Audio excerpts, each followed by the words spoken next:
Hey guys, sorry I'm a day late with this video, but yesterday we got a new episode of The Mandalorian, Season 3, Episode 4, also known as Chapter 20, The Foundling. I enjoyed this one. It felt a little bit like a filler episode. As a matter of fact, it reminded me of those filler episodes you'd get in the animated shows like The Clone Wars or The Bad Batch. Something perilous happens and we get a little side quest full of action to resolve it. But when I say it's a filler episode, I'm not being negative.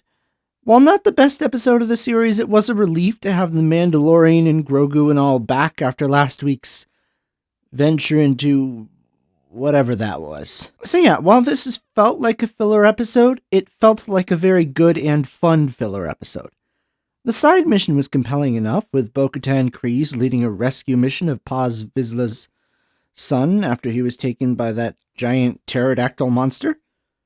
It was just kind of cool to see how the Mandalorians do things and how they can adapt in various situations with them having to Batman it, so to speak, with the grapnel climbing and stealth. The only thing I wish they'd made clear is, how is the child still alive? Why did it take that long for the monster to try and kill him? Why did they think he would still be alive the next day? Seems like most creatures would have killed him immediately. I think all they needed was just one line with one of the Mandalorians saying, they keep their victims alive for 24 hours, or something like that, Might have also added a little more tension too, like we needed to rescue him by this certain time. But like I said, the action was well done, the CGI and the creatures looked pretty good. And speaking of looking pretty good, something I've noticed about this season is just how good the cinematography looks. It always looked good, but I feel like it's taken a step up this season. I don't know why. Maybe they're using more practical locations and less of the volume, or maybe the locations just look better, or maybe the volume technology is getting better. I'm not sure, but just the lighting and the landscapes just look so much more epic and better to me. I don't know. As for Grogu this episode, he got some neat stuff to do. I loved every scene he was in as usual. Love the puppetry. Always love the good puppetry job they do on him. I've always loved puppets. So I've always appreciated that he's not just a fully CGI character. There's just something about puppets that makes me feel like I'm in familiar territory with friends. I don't know what it is about puppets. I just really like puppets. But yeah, I like the scene with the crabs, any of that world building stuff I enjoy. Just seeing different creatures in the background is kind of something Star Wars has always done well, and I'm glad the current regime is continuing on with a tradition kind of started in the original films. Also, the scene with the training darts was fun. It's going to be interesting if we ever see Grogu grown up, and I hope we do. I kind of hope there's a show set in the future at some point, or a movie, maybe after the Rise of Skywalker, where we see an adult Grogu. I just think it would be interesting to see how he uses his Jedi and Mandalorian training together, and what he decides to do with it.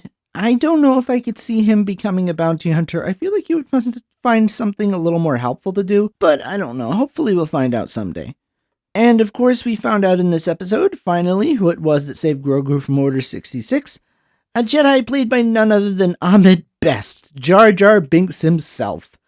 I love this on a couple of levels. Not only does it acknowledge that fan theory which was floating around a while back that Jar Jar was the one that saved him from the Purge by not having the character, but at least the actor the one to do it. It's got to be a reference to that. That's just awesome. And it also gives Ahmed Best another chance at being a well-liked Star Wars character. Personally, I never had a problem with Jar Jar. The first Star Wars film I ever saw was The Phantom Menace, and I was a kid, so I'm more the target audience for the character. So I found him quite amusing, I seem to remember. I've never really understood the hate, and I know a lot of people don't like the character, and I always felt sorry for Ahmed Best because he's always bullied in the media, bullied by fans, just people making fun of him and the character, and I always felt sorry for him. So giving him a second chance to play a hero who saved a, really well-loved character, I really liked that. It was cool to see.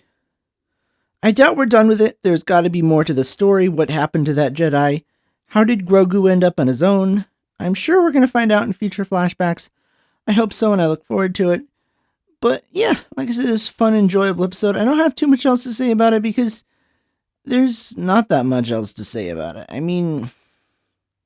Bo-Katan seems to be in an interesting place, emotionally.